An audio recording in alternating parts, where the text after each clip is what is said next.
raviolis. Alors, thématique italienne, allez-vous me dire? Eh bien non, c'est pas si sûr. Quand on ouvre les livres d'histoire, le ravioli ne serait pas italien, mais perse, à moins qu'il ne soit asiatique, puisque les Chinois ont aussi leurs raviolis, ou turcs, ou français, avec nos ravioles. Bref, vous l'avez compris, le ravioli est international. Nous partirons donc découvrir les raviolis asiatiques. C'est Shan Shan qui nous fera découvrir cette technique qu'elle réalise en famille avec sa maman. Sa mère se charge généralement de réaliser la farce, la plupart du temps à base de porc ou de bœuf. Et Shan Shan l'aide au pliage et à la cuisson de ces merveilles. Nous reprendrons ensuite la route pour découvrir les manti. Ce sont des raviolis turcs. La farce est à base de viande hachée, généralement de bœuf. Et ils se dégustent avec de la sauce tomate et de la sauce au yaourt à l'ail et à la menthe. Toutes les femmes turques à la maison, ils font la même chose. On n'achète jamais les pâtes tout prêtes.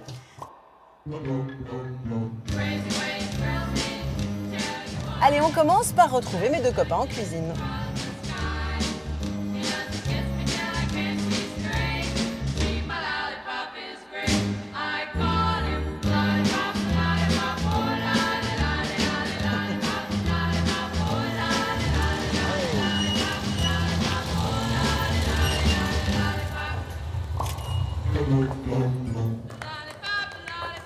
Salut les garçons! Ça va? Ça va, Julie? Ça va, tranquille. Qui va piano? La salle. La salle. Ça va? Et aujourd'hui, c'est ravioli. Ouais, c'est le jour des enfants. C'est ravioli. C'est parti pour les raviolis. Alors le ravioli, d'ailleurs, c'est amusant parce que finalement, c'est peut-être l'un des rares dénominateurs communs à toutes les cultures culinaires du monde. C'est vrai. On en trouve, à ma connaissance, à peu près partout. Que ce soit les raviolis turcs ou arméniens, les manti, les gyoza japonais, les dim sum chinois. Exactement. Et puis chez nous, le ravioli à la daube ou les ravioles du Dauphiné. Un tablier en jersey, j'ai jamais vu ça. Oui, on peut le faire. Un J'ai tablier osé. en jogging. J'ai osé, le tablier jogging. Vieux pantalon de Rien jogging. ne m'arrête. Ça y est, je suis fin prête pour démarrer la recette qui va nous faire voyager chez nos voisins transalpins, de grands experts en raviolis eux aussi. On va en Italie, du côté de Mantova. Et à Mantoue, on fait depuis de très longues années des pâtes farcies avec de la courge, en l'occurrence du potimarron, des petits biscuits aux amandes, amandes amères, amaretti, c'est vraiment l'ancêtre du macaron. Ouais.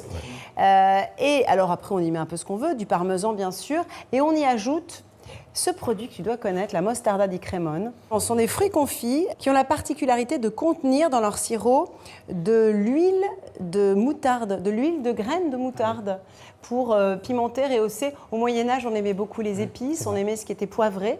Et donc, on a gardé cette tradition. On commence par nos potimarrons. Tiens, je t'en laisse un, je m'occupe d'un autre. On va les passer sous l'eau et on va ensuite les mettre à cuire au four. Et pendant ce temps-là, on va remonter la machine du temps pour savoir qui le premier a eu l'idée d'enfermer une farce, quelle qu'elle soit, dans une pâte à pâte. Lorsqu'on parle des raviolis, on pense immédiatement à l'Italie. Pourtant, ils n'en sont pas les créateurs, loin de là. C'est sans doute en Perse que l'idée de plier des feuilles de pâte pour en faire des bouchées apparaît. Mais raffinés, les raviolis sont servis sur les tables royales, aussi bien frits que cuits, au four, en chaussons ou encore bouillis. À partir du VIe siècle, l'Asie se régale également des petites bouchées. Les gyoza font le bonheur des Japonais et les jiaozi en Chine deviennent des aliments rituels pour le Nouvel An. En Europe, les Romains qui rapportent la recette de leurs conquêtes orientales en dégustent dès l'Antiquité. Leurs voisins génois les appellent rabioles, signifiant chose de petite valeur. Mais ce sont les Niçois qui popularisent la recette. Un alliage de viande marinée, de blettes finement hachées et de fromage râpé qui devient la spécialité de la vallée de la Roya où on les sert à la moindre occasion. Joufflus en demi-lune, en petites bourses ou bien carrées, fourrées au gré de l'imagination des cuisiniers de farces moelleuses, la diversité est telle aujourd'hui que du lundi au samedi, cela pourrait être le jour des raviolis. On commence par nos potimarrons. Tiens, on va le couper en, allez, on va dire 8 tranches, 8 morceaux. Et on va tout simplement les déposer sur la plaque après les avoir évidés de leurs graines. Et on va les laisser cuire, allez, je dirais, 3 quarts d'heure, ça te paraît bien? Oui, très bien. Pour pouvoir en faire une purée. Donc nous, on va essayer d'obtenir une concentration des saveurs grâce au four. Voilà. Alors moi qui ai une grand-mère d'origine italienne, j'avais la chance d'avoir des raviolis faits maison. Et là, tout de suite, le ravioli prend toute sa dimension. D'autant plus que nous avons passé beaucoup de temps du côté des Alpes-Maritimes, du côté de Nice. Et là-bas, on fait les raviolis à la daube. Ouais. Et c'est drôlement bon. Et oui. Allez, on va mettre tout ça au four, 180 donc, et on les surveillera. Mais je pense qu'en 45 minutes, ça devrait être cuit. Hop. Voilà. Thierry, pendant ce temps-là, on va procéder à la confection de notre pâte. Alors moi, ma recette, elle est assez riche. 100 g de farine, un œuf, un jaune d'œuf. Moi, je suis très très riche en œuf, alors. Ah, mais encore plus riche que ça. La recette ça. traditionnelle, c'est 100 g de farine, un œuf, hein, en gros. Moi, je trouve que quand on rajoute un jaune d'œuf, c'est encore plus... D'abord, c'est une plus jolie couleur, et ça donne de l'élasticité et du moelleux en bouche. Aussi, certains rajoutent une cuillère à soupe d'huile d'olive. Moi, je préfère ajouter des œufs. On va être 5, 6, on va compter les 300 g de farine. Alors, je vais faire mon petit puits traditionnel. Alors, je vais y mettre mes 3 œufs, donc 300 g de farine, 3 œufs, bien frais. En plus des 3 œufs entiers, j'ajoute 3 jaunes d'œufs. Et pour avancer notre farce, Thierry découpe en brunoise les fruits confits enrobés d'huile essentielle de moutarde, le fameux condiment italien évoqué un peu plus tôt, la mostarda di Cremona. Alors, notre pâte, au départ, elle a l'air très sèche. Mais surtout, on ne rajoute jamais d'eau, hein. Non. Parce qu'en fait, petit à petit, en étant travaillée, elle va absorber le peu de liquide qu'on lui apporte avec l'œuf. Et puis au pire, on va ajouter un petit peu de jaune d'œuf. Allez, hop.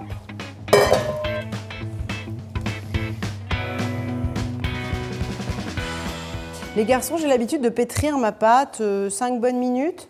Est-ce que ça vous paraît suffisant ou est-ce qu'il faut la pétrir davantage? Je ne pense pas qu'il faille pétrir énormément, sinon tu vas développer le gluten et donc tu vas avoir une pâte très élastique qui va se rétracter. Il en après faut un sur peu, elle-même. mais pas trop. Voilà, ouais. En fait, il faut paraît juste bien. qu'elle soit lisse, c'est ça? C'est ça. Bien lisse, il n'y a plus de gros mot dedans. Et effectivement, il ne faut pas qu'elle se rétracte. Bah oui, donc, ça il ne va faut pas être la du pétrir chewing-gum. trop longtemps. Il y a une bonne Bien, astuce chef. pour ceux qui sont pressés, c'est de la faire avec le robot-coupe. Ouais. Ah Enfin, oui, ça pardon, marche ça? pardon. Avec le Faut couteau, dire, vraiment? Avec le couteau, oui. Et ça marche très très bien. Alors, qu'est-ce que tu nous as découpé comme fruits? Abricot, poire. Ah ben, c'est parfait, on va intégrer ça à notre recette. Thierry, après ce pétrissage prompt et efficace, je propose que l'on parte dans ton restaurant. Eh oui. Et pour faire des raviolis, thème du jour. Et cette fois-ci, tu nous emmènes en Asie, Oui, un continent que tu connais bien, pour des raviolis bras croisés. exactement.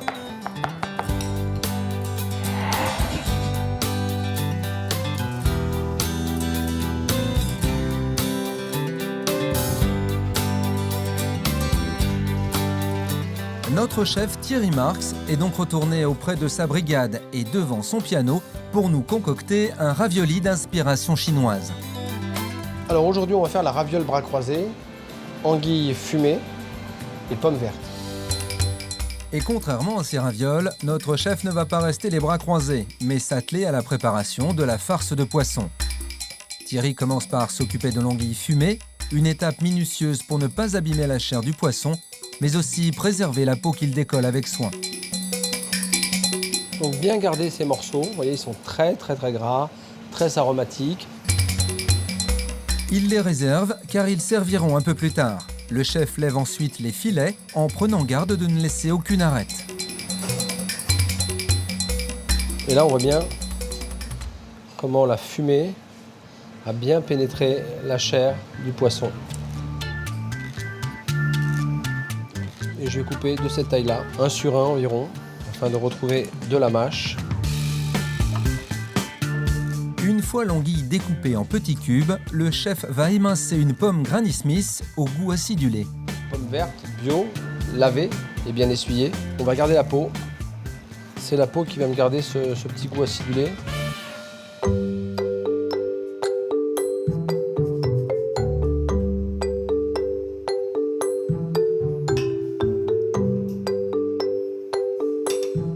On va bien mélanger intimement.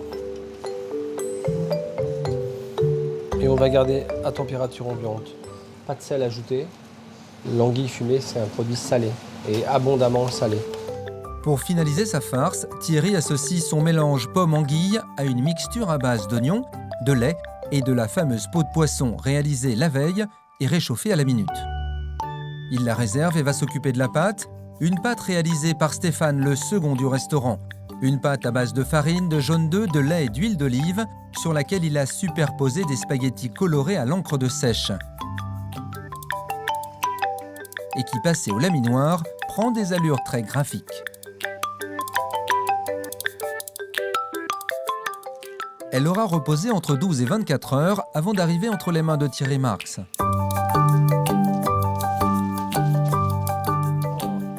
Il y a une dame qui me disait en Italie, on doit pouvoir lire le journal au travers de la pâte.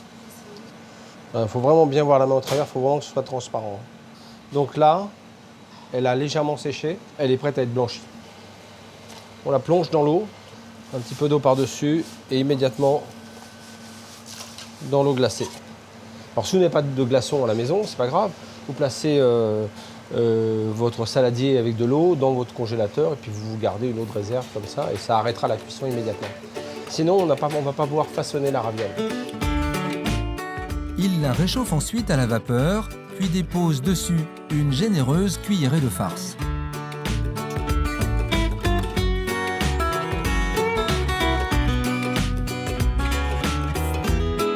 Ravioles bras croisés, donc on les ferme ici. Pour son dressage, le chef prépare une salade d'herbes pendant que Stéphane s'occupe de la brunoise de pommes vertes. De quoi donner un peu de fraîcheur à notre raviole. Chiso, aneth, mouron des oiseaux et estragon. J'ai fait chauffer mon assiette. Quand je pose des herbes fraîches dessus, ça exhale. Et mon vinaigre de myrrhine tiède. C'est la petite note acidulée. Et pour finaliser, un dernier filet d'huile de colza. Ravioles bras croisés, anguilles fumées et pommes vertes, vinaigre de myrrhine et salade d'herbes potagères.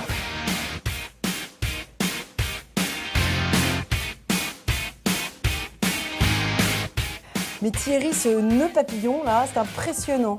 C'est super joli.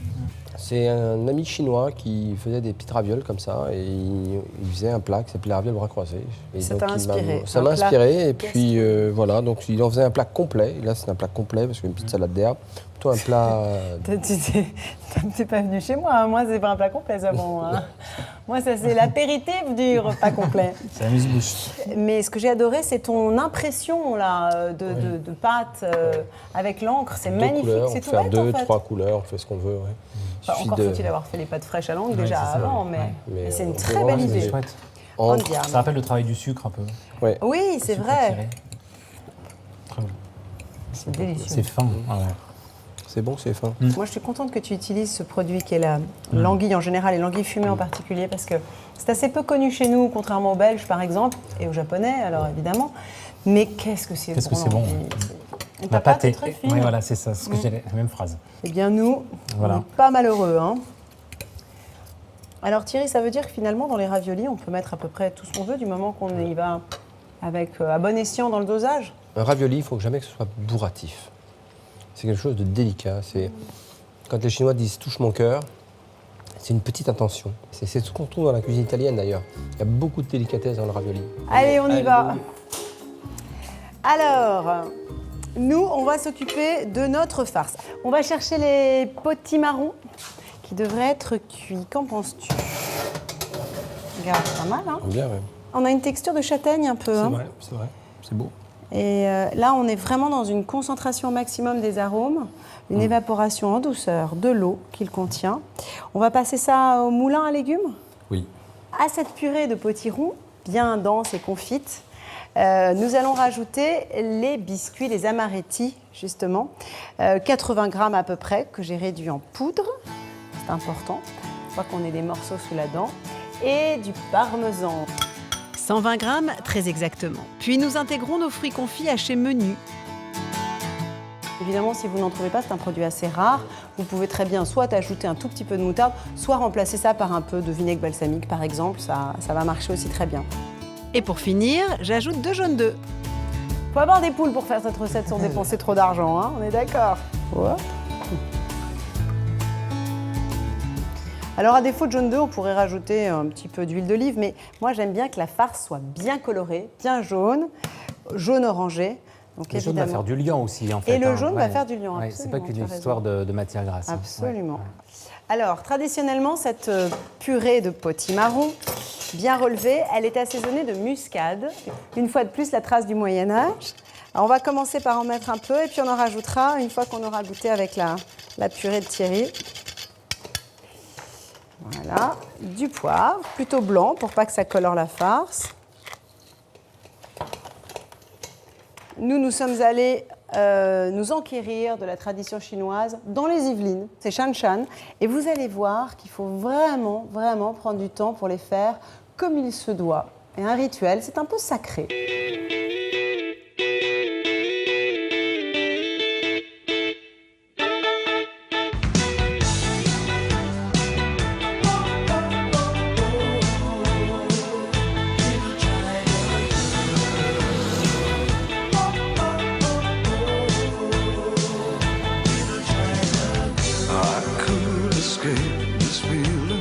Allons à présent goûter une version asiatique de cette spécialité farcie, les raviolis chinois. Et pour cela, pas besoin d'aller bien loin. Direction Fontenay-le-Fleury, en région parisienne, dans les Yvelines, où nous allons retrouver Shan Shan et sa mère Kelly.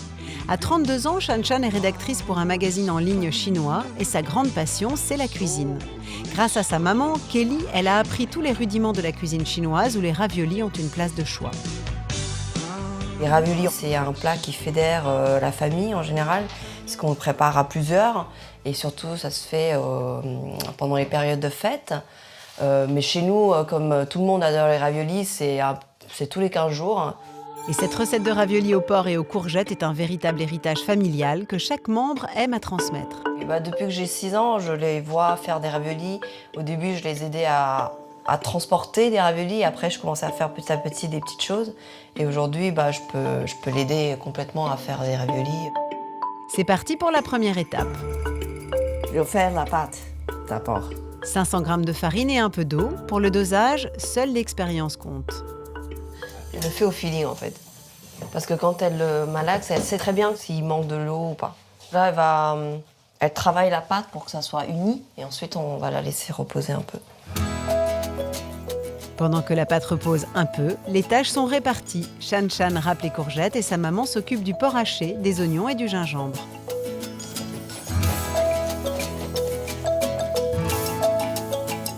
Le plat est traditionnel, mais après, la recette, elle varie selon les personnes.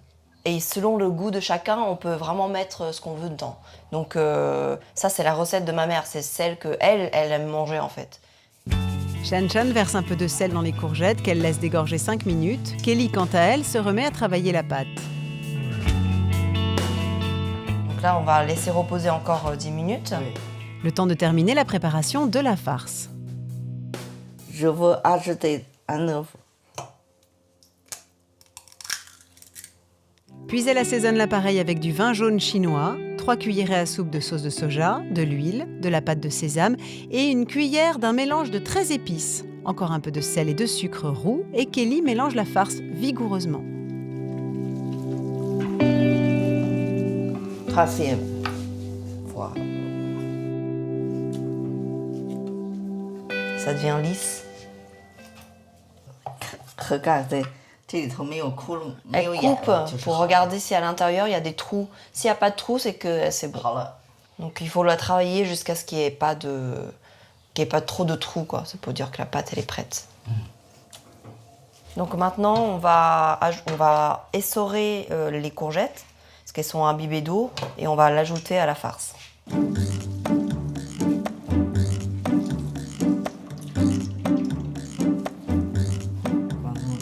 Puis Kelly ajoute un filet d'huile neutre. L'huile, c'est justement pour que les courgettes ne continuent pas de produire de l'eau. Maintenant, on va mélanger le tout.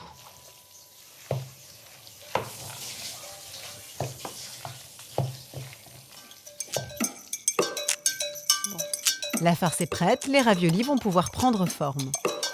Elle fait un bâton avec, avec la pâte et ensuite elle va couper des petits morceaux qu'on va écraser en forme rond. Juste écraser pour que ça fasse des disques. Pour travailler, ce sera plus facile. Tiens. Elle fait les disques. Alors, le centre du disque est épais parce que la farce, elle va reposer dessus pour pas que ça casse. Par contre, le bord est fin pour qu'il n'y ait pas trop de pâte une fois qu'on va le fermer. Alors, c'est un peu de farce au centre du ravioli. Et je vais fermer comme ça. Comme ça. Et le dernier coup, c'est vraiment pour être sûr que c'est bien fermé pour pas que ça s'ouvre. Alors avec 500 g de farine, on va pouvoir faire entre 80 et 100 raviolis. De quoi régaler toute la famille. La cuisson se fait à l'eau bouillante qu'il faut bien remuer pour éviter aux raviolis de coller. Il faut rajouter de l'eau froide. Ouais. En fait, on rajoute de l'eau une fois que ça bout, parce que si on laisse aller en ébullition tout le temps, la peau elle risque de s'ouvrir, de s'effriter, et l'intérieur n'est pas forcément cuit en fait. Et donc là, ça rebout une deuxième fois, et on va rajouter de l'eau, et comme ça 3 fois. On sait que c'est cuit quand tous les raviolis sont bien à la surface et que le ravioli est bien gonflé en fait.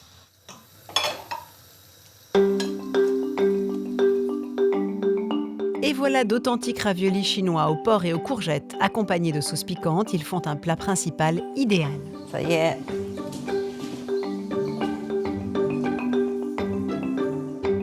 En fait, il y a déjà tout dans les raviolis. Il y a du féculent, des légumes, de la viande. Mais c'est la vie d'aujourd'hui. Les gens mangent avec d'autres choses, mais normalement, c'est que des raviolis.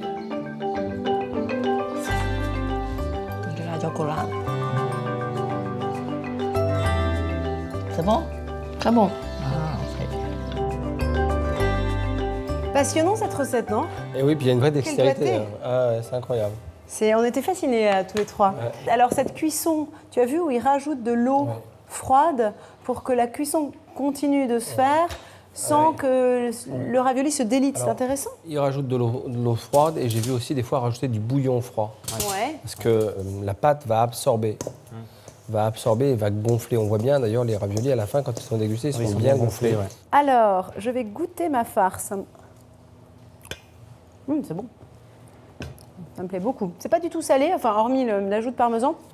On a un petit croquant du biscuit. On est vraiment dans le sucré salé. Le potiron lui-même est assez. Est-ce qu'on remettrait pas un petit peu? C'est bon, hein? Ah ouais, c'est très bon. Je trouve qu'on a le parmesan qui arrive derrière là. C'est vrai. Bien, là, ouais. Alors, on va s'occuper de la pâte. Une pâte qui a reposé une demi-heure au réfrigérateur pour bien durcir et refroidir. C'est important d'avoir une pâte bien froide, comme ça, comme tu vas la retravailler, elle va réchauffer. Ah, c'est ça. Et elle risque après de coller, donc D'accord. de retrouver de l'élasticité. Donc toujours travailler une pâte bien froide. Alors, qu'est-ce que tu dis, Thierry, pour faire un beau rectangle? Celui-là, oui. C'est bien? Hop, hop, voilà. Évidemment, il y a plusieurs façons de faire des raviolis. On peut faire une grande à base de pâte et avec un verre, ne serait-ce que ça, ou un emporte-pièce, faire des ronds et les Détailler replier. après, ouais. On peut aussi faire un grand rectangle, mettre des petits tas de farce, refermer la pâte comme un drap et ensuite couper avec la roulette à ravioli ou avec un emporte-pièce. Qu'est-ce que tu ferais, toi? Évidemment, je trouve que l'astuce de l'emporte-pièce ou du verre, si on n'a pas d'emporte-pièce, de marquer déjà, c'est très très bien. Garnir et fermer et ensuite redécouper, ça me donne une première soudure. D'accord. Ce qui m'intéresse, ensuite, moi, je les range un petit peu et je vais finir de les souder ensuite. Allez, on va commencer par notre pâte. Tu mets un peu de farine dans ta machine? Ouais, absolument. Alors, tu conseilles un peu de farine dans la machine Oui. carrément? Oui. D'accord, ça je Et savais un pas. petit tour d'abord. Donc on commence au plus large. Ah bah non, on n'est pas au plus large, tiens, ça me paraissait, voilà. C'est parti, mon Thierry. Donc on fait au moins 2 fois sur chaque cran, c'est ça, non? Oui. On l'aère comme ça et on arrive à J'adore, l'étendre. Thierry. Tu vois, on arrive à tirer et commencer à avoir ses doigts au travers. D'accord. Et puis là, on peut fermer un petit peu. On referme? Ouais. Très. Après 8 passages dans le laminoir, la pâte à l'épaisseur souhaitée. Et là, on voit à travers, là. Là, on commence à parler, là. Oh là là, Thierry, j'ai les bras trop courts. Ah oui, ça, j'ai toujours su que tu n'avais pas assez le bras long. Eh ben non, ça m'a. Et Je manque de voilà. relation. Voilà, voilà. je l'ai pas vraiment. Magnifique, on s'arrête là, non? Et on s'arrête là. Alors là, on va dresser nos petits monticules de farce. Alors Thierry, tu as commencé à marquer ta pâte. Ça, c'est une bonne idée, tu as raison. Moi, je vais déposer peut-être un peu plus. Qu'est-ce que tu en penses? non, c'est Ça bien. suffit, hein? Faut pas que ce soit trop gros, le ravioli. Bah non, parce qu'il y a de la pâte et la garniture. Ouais. Pour les Absolument. soudures aussi, il ne faut pas que ça coule après. Ouais. Absolument. Une cuillère à café me semble suffisant. Voilà, je vais beaucoup moins vite que les mamas italiennes et les mamas chinoises aussi. Hein. On peut le constater, mais je suis en apprentissage. Les mamans en général. Et les mamans en général, je te remercie. C'est cadeau. Ça va se régler à la cour de récré. Moi, je mets un peu d'eau, Tu mets un peu d'eau? mais vraiment pas beaucoup. C'est juste parce que la pâte a un peu séché là. Voilà, exact. C'est finement observé. On va rabattre Oui. l'autre partie, hein, tout simplement. Voilà, essaye d'aller jusqu'au bout. Bon, on est pile. T'as le compas dans l'œil. Oui, Pile poil, bravo. Alors là, tout l'art consiste à évacuer l'air, hein, c'est ça? exactement. C'est plus facile à dire qu'à faire. Voilà. Je fais des gros boudins, moi. La grand-mère italienne de se retourner dans sa tombe. Et voilà. Il y a de l'air là encore. Tu vas voir, ça va partir parce qu'on va les reprendre. On va les décoller, on va les mettre sur là. On va les laisser reposer, après on va les reprendre une par une. Ok.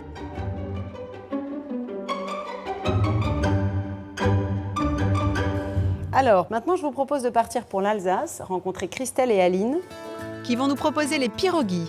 Les pierogies, ce sont les raviolis emblématiques de la cuisine polonaise. Ça te connaît, ça, la cuisine polonaise? Oui, T'aurais un pas peu. des racines là-bas, toi?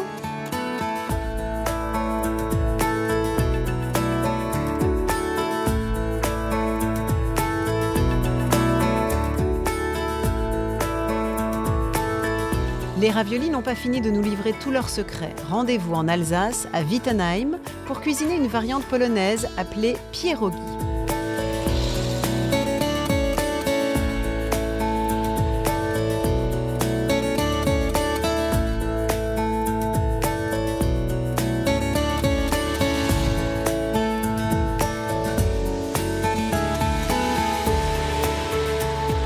Christelle Vogel, journaliste et blogueuse culinaire, nous a donné rendez-vous chez sa babcia, sa grand-mère polonaise, Aline. C'est cela qu'on va faire avec le fromage frais. Pierogi serem On va faire une salée, une sucrée. au Fromage myrtille, frais, au merci. myrtille, fromage, et puis choux, croûte et champignons. Christelle et Aline commencent comme toujours par la pâte, réalisée ici très classiquement avec de la farine de blé. Voilà. C'est une pâte qui s'apparente plus à une pâte à tarte, vu que tu mets un œuf et de l'eau dedans. Oui, c'est fait, voilà. Donc travailler à la main, c'est mieux. Je rajoute un peu. Toujours en bas, toujours en bas. Je rajoute. Ma maman disait qu'il faut toujours rajouter une cuillerée de farine, en plus de la recette, la preuve. Pour pas que ça colle. Mais oui, voilà, maintenant elle devient bonne. Elles ajoutent 50 g de beurre. Tant que la pâte ne décolle pas des doigts, ça veut dire qu'il faut la travailler, hein? Christelle suit à la lettre les conseils experts de sa babcia, qui lui a tout appris en matière de cuisine. Avec Babcia, on a passé de nombreux samedis à apprendre toutes les deux. Enfin, elle m'a beaucoup appris la cuisine polonaise. Et elle m'a transmis toutes les recettes qu'elle me faisait déguster étant enfant. Et tu veux que Nous moi, sommes je reçois. connectés. Je pense que si j'aime beaucoup cuisiner, Oui. je pense que je le dois beaucoup à ma grand-mère. La pâte va reposer, le temps de s'occuper d'une première farce sucrée faite de fromage frais et doux, d'un jaune d'œuf, de sucre blanc et de sucre vanillé. Le tout est mélangé et réservé au frais car il faut maintenant étaler et façonner la pâte. Ah ouais, elle est souple. Oui, voilà. Elle est très souple. Et tu la mets contre la farine. Ça, tu peux mettre déjà un levier. Je mets tout? Ou tu vas... Oui, tu non, l'étales non, en non, deux, tu la mets, tu la mets. D'accord, Tu la mets et je tente ma chance. hein. d'accord. Oui. C'est quoi, 2 mm à peu près? Oui, ça peut C'est aller. comme une pâte à tarte ou c'est plus fin? Ah, plus fin, plus fin. Oui, voilà, voilà. Une fois la pâte suffisamment fine, Aline la détaille à la main puis ajoute la farce au fromage frais.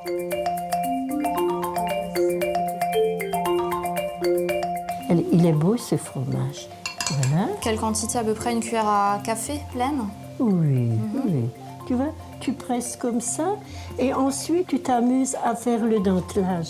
Tu vois, c'est plus joli. Oui, il faut s'amuser, hein. Et comme Babcia Aline a le sens du détail, elle parfait la présentation de chaque pierogi avec une ultime découpe. Je peux les garder combien de temps comme ça Ah, il faut les cuire. Tout de suite? Non, non, il ne faut pas que ça dessèche. Ouais. Aline termine de farcir les raviolis au fromage. Christelle, quant à elle, se lance dans la préparation d'une nouvelle farce sucrée composée de myrtilles préalablement congelées pour que les baies tiennent mieux à la cuisson. Donc là, j'enrobe juste les myrtilles avec c'est du sucre vanillé, un petit peu, pour un peu contrecarrer le côté acidulé de la myrtille. C'est bien comme ça ou faut que je presse un peu plus? C'est bien. Babcia Aline approuve le tour de main de sa petite fille. La relève est assurée. Et cela tombe bien car les déclinaisons de pierogi ne s'arrêtent pas là. Les farces salées sont également très appréciées, comme celles au chou mariné et au lard. Alors là, voyez-vous, il y a du lard cuit à part et ensuite joint. Ou encore celles aux champignons rissolés. Il est temps de passer à la cuisson à l'eau. Au début, il faut que ce soit, comment dire, arrêté. Je sais pas, la vapeur peut-être, hein, ils disent. Et ensuite, 2 minutes. Au bout de 2 minutes, Aline les sort pour leur faire subir dans la foulée une deuxième cuisson, à la poêle cette fois-ci.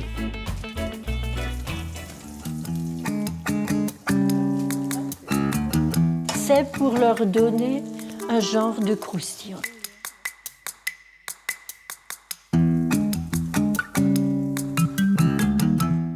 Ça y est, les pierogi sont bien dorés et fumants. Quelques feuilles de persil frais pour les raviolis salés et Christelle et Aline peuvent déguster sans attendre le fruit de ce joli moment de complicité.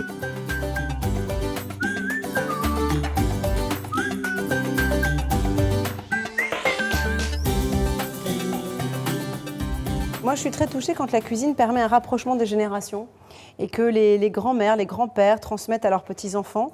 Je trouve que c'est important que ces recettes de famille ne se perdent pas.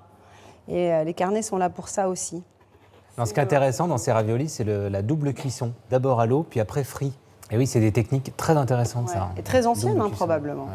Ouais. C'est important de vérifier évidemment qu'il n'y a pas d'air à l'intérieur de nos raviolis, hein, sinon ils vont s'ouvrir à la cuisson. Ils risquent d'exploser. Ouais. Ça fait un peu comme le principe d'une montgolfière, quoi. Ah oui, c'est intéressant. Eh oui. Alors par contre, ça peut être intéressant, c'est si tu les passes à l'huile. Ouais. Là, ils vont gonfler, ça va faire... Ah, au contraire, là ouais, c'est plutôt ouais. un avantage. Là, j'ai d'avoir des de expériences pour vous là-dessus.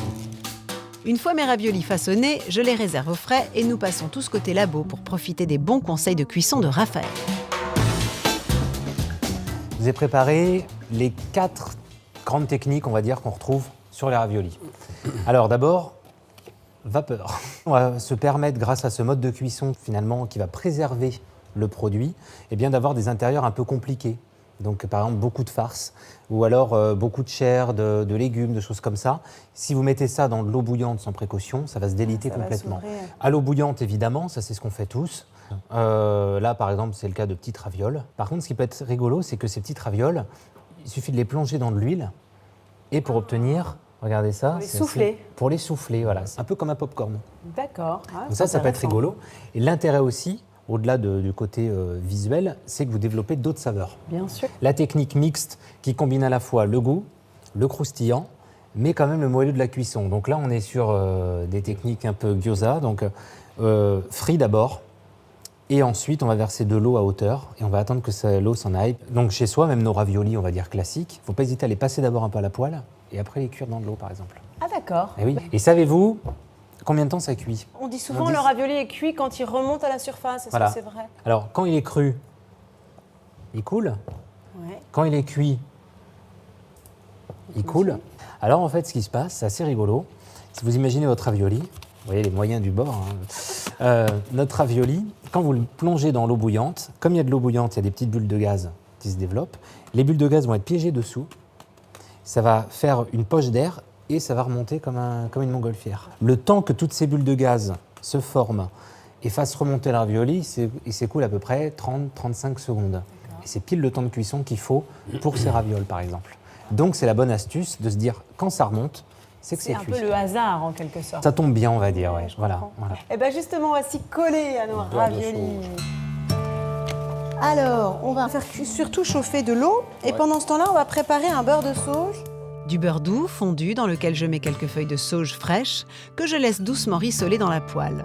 L'occasion d'aller voir de plus près comment se confectionne une autre variété de raviolis turcs, cette fois-ci, les mentö.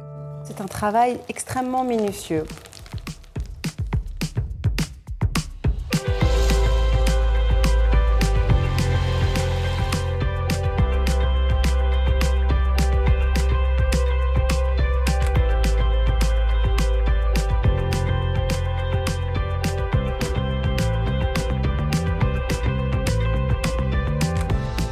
C'est dans la Sarthe que nous allons découvrir une recette traditionnelle turque qui était déjà appréciée à l'époque par les sultans de l'Empire ottoman.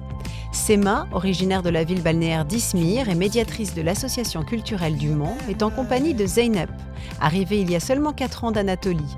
Toutes deux se retrouvent régulièrement à l'occasion de cours de cuisine traditionnelle turque.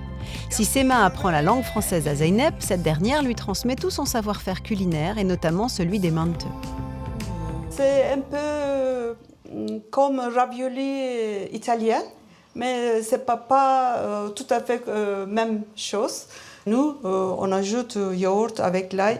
C'est très agréable à manger. Et comme toujours, la recette minutieuse et de longue haleine se prépare à 4 mains. Tous les deux, on cuisine souvent comme ça. On fait des menteux avec toute la famille, les voisins, les amis. On partage ces moments agréables avec tout le monde. Les deux amis commencent par la préparation de la pâte, un mélange de 750 g de farine, du sel et 2 œufs que Zeynep malaxe énergiquement à la main, tandis que Sema y verse de l'eau petit à petit. Il faut être patient pour avoir une pâte. Toutes les femmes turques à la maison, ils font la même chose. On n'achète jamais les pâtes tout près. On fait nous-mêmes à la maison. Elle fait 3 boules et puis elle va laisser reposer. Puis à ce moment-là, on prépare les farcis. Une farce comme celle traditionnellement préparée dans la province de Kayseri, en Cappadoce, est composée de 300 g de bœuf haché, d'un oignon mixé au robot et assaisonné de 2 cuillères de sel et de poivre. Zeynep la met de côté pour abaisser sa pâte. On étale les pâtes, n'est-ce pas? Oui. Dont toute la réussite réside dans sa légèreté et sa souplesse. Quand on fait les beurre et puis menthe, les dames utilisent cette bâton pour étaler les pâtes. En turc, il s'appelle oklava.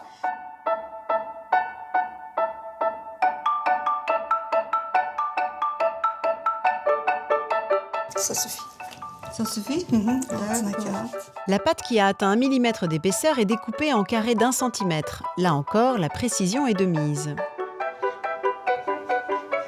C'est une opération délicate, n'est-ce pas, Zeynep abla? Oui. Oui. Oui, maintenant? Maintenant, viande hachée. On met des viandes hachées. Oui. D'accord. Au milieu de pâtes. Façonner ces menteux est un vrai travail de fourmi. Je prends un petit. J'essaie de le mettre comme toi. On ferme? Oui, on ferme. On Triangle. Comme ça. Ah, comme ça. Ah, triangle. Et puis après, on met à côté? Oui. Une expression locale raconte d'ailleurs que les menteux réussis doivent être si petits qu'une seule cuillerée doit pouvoir en contenir 40. C'est pas difficile, mais il faut faire attention. Si on ne ferme pas bien, quand on bouillit, les mélanges sortent de la pâte. Et Zeynep s'amuse même à varier les techniques de pliage, signature de chaque région turque.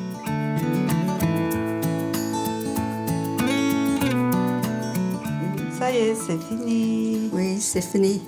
Sema et Zeynep les laissent reposer et s'attaquent aux 2 sauces d'accompagnement. On a besoin de yaourt maintenant. Oui. D'accord. Dans les cuisines turques, on utilise beaucoup de yaourt et puis l'ail. Cette sauce qui rafraîchit les papilles est incontournable et présente sur toutes les tables turques, quel que soit le plat servi. Super, très bien. Le sel, l'ail, impeccable. Reste la sauce tomate réalisée avec un bon dosage de beurre fondu.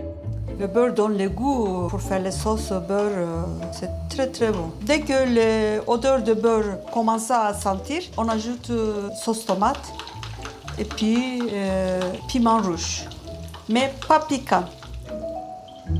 Les sauces terminées, Sema et Zeynep cuisent leur mante 10 minutes, les égouttent et les dressent une fois légèrement tiédies. On attend un peu. un peu, oui. Oui, parce que c'est très chaud. Chaud. Oui. Si on met des yaourts, le yaourt devient liquide. C'est pour ça qu'on ne met pas de yaourt tout de suite. Oui. Le coulis de tomates étalé avec quelques pincées de menthe séchées, elles sont prêtes à être savourées en famille. Voilà, c'est bon. Vous avez pas prête pour manger les menthes? Oui.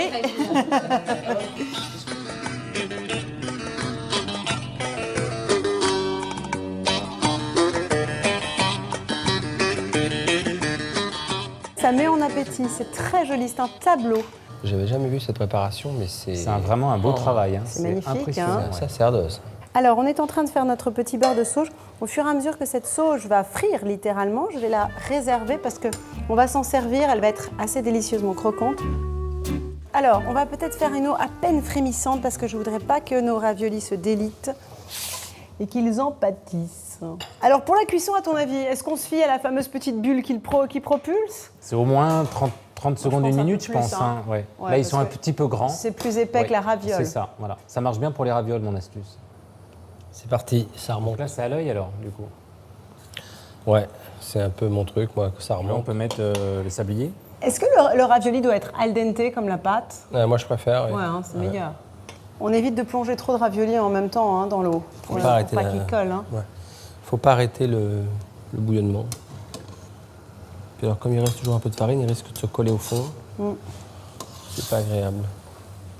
C'est un boulot le ravioli, hein, quand même, qu'on soit en Italie, en Turquie, au Népal, ou en Chine ou en France, c'est toujours du travail. Hein. Ah bah oui, oui. C'est de l'amour. C'est la minutie aussi. Hein. Ouais.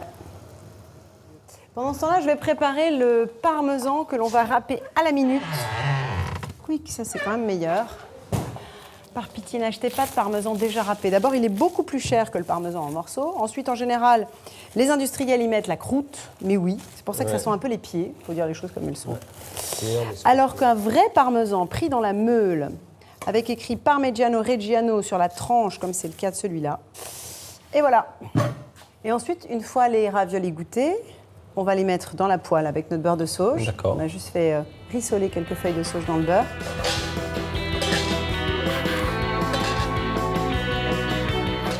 J'applique donc une double cuisson, comme le préconisait un peu plus tôt Raphaël et nos expertes du jour, pour obtenir des raviolis délicieusement croquants. Une fois tous bien dorés, il ne reste plus qu'à les dresser dans chaque assiette avec une feuille de sauge et le parmesan râpé à la minute.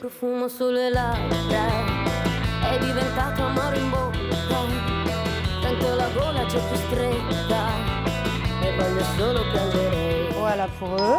Et ça sonne. J'accueille Emmanuel Guillemin-Deschamps, journaliste voyageur. Il a entrepris de recenser les différentes variétés de raviolis du monde entier et de leur consacrer un guide. Avec lui, Giovanni Passerini est un chef d'origine romaine installé à Paris. Ses pâtes farcies et sa cuisine de précision ont fait sa renommée, même en dehors de nos frontières. Emmanuel, il vous a pris l'idée de faire une route des raviolis. Oui, en fait, la révélation est venue en Géorgie parce que c'est là où j'ai rencontré les raviolis qui, moi, m'ont le plus plu. Ah ouais? Qui restent un peu mes favoris. Et en fait, je me suis rendu compte que c'était toujours, dans tous les endroits où on en fait, un plat convivial, un plat de fête, un plat qu'on partageait entre amis et surtout qu'on préparait dans la famille. Souvent ensemble. Voilà. En fait, c'est quelque chose qu'on ne peut pas faire tout seul parce que c'est tellement de travail, ça prend tellement de temps et puis il faut pas que la pâte sèche, donc il faut être plusieurs et en fait, on partage beaucoup plus. Pas seulement en mangeant, mais aussi en cuisinant ensemble. C'est vrai. Voilà. Un sens qu'on a un peu perdu en France, on le retrouve encore un peu en Italie, me semble-t-il. Vous, Giovanni, vous sont des raviolis que vous avez déjà cuisinés, préparés pour votre épicerie, notamment le ravioli de Mantoue à la courge? Alors, moi, je fais des raviolis à la courge. Je n'ai pas fait la version mantovana. On aime bien twister un tout petit peu, donc on a utilisé une courge d'ici, on a utilisé le potimarron et on a un peu aromatisé avec de la bergamote. Ouais. Bon, bah écoutez, voilà, on vous a servi nos modestes raviolis. On a essayé d'être au plus proche de la tradition. Et là, ce que je trouve que ça me plaît, c'est que parfois en Italie, on a tendance à faire des raviolis, à chercher avec une sorte de folie, la finesse, de la pâte. Et pour moi, parfois, ça, c'est une erreur. Parce que sinon... On n'a plus de pâte, quoi. Voilà, on pourrait faire directement de la purée. Voilà. Et on sent que les pâtes étaient bien façonnées, on a un peu de texture, donc évidemment, il ne faut pas aller sur un truc qui est trop grossière. Mais moi, j'aime bien un petit épaisseur. Ouais, un tout petit peu, ouais. Ce qui est intéressant, c'est quand il y a une espèce de tension de la pâte. Emmanuel, vous les connaissiez, ces raviolis sucré-salé? Alors ceux-là, oui, mais il y a une autre recette en fait avec la courge qui se fait du côté de Ferrare et qui se fait avec du jus, de la sauce sugo à la viande. Et ça, je ne les connais pas encore, mais c'est pour ça que je vais bientôt y aller, puisque c'est la saison, c'est l'automne, et je vais peut-être aller même dans l'automne tardif vers le début de l'hiver, parce que c'est aussi la période de Noël. Et ça, je pense que tu peux en parler, c'est la période des raviolis, mais dans tous les pays chrétiens. Ah, ravioli, beaucoup. Le ravioli est lié à la période de Noël, parce que c'est un peu une offrande, c'est ce que tu disais, c'est tellement de travail, c'est tellement de cœur.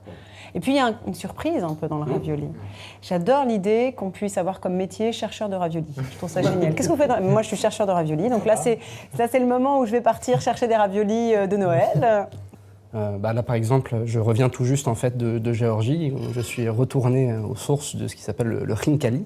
Ça, c'est le ravioli local. Qui est un ravioli local, qui est un ravioli avec du bouillon à l'intérieur, en fait. Ah, on emprisonne le bouillon dans la pâte. En fait, on met de l'eau dans une farce de viande qui est très grasse et qui va donner en fait un bouillon qui...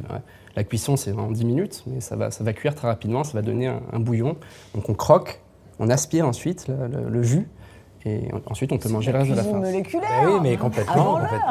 C'est incroyable. Tu connaissais ça, le ravioli géorgien? Oui, j'avais lu ça. Je trouvais ça étonnant parce que c'est très très bon aussi. Mais bon, il y en a tellement. C'est fou cette physiologie du ravioli là que vous êtes en train de nous décrire. C'est intéressant, je trouve. Parce qu'il y a aussi un aspect religieux.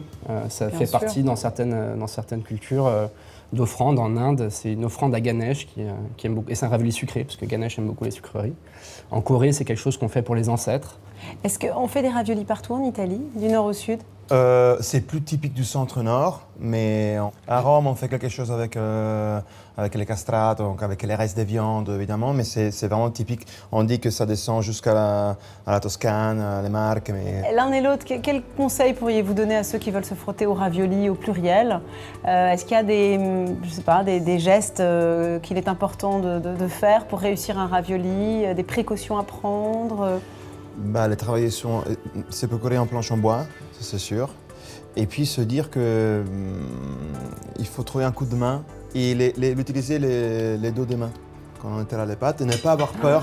Oui, je trouve qu'on a un niveau de température, un niveau de forme même, c'est plus facile à déplacer. C'est vrai que là, on est plus chaud que là. Ouais.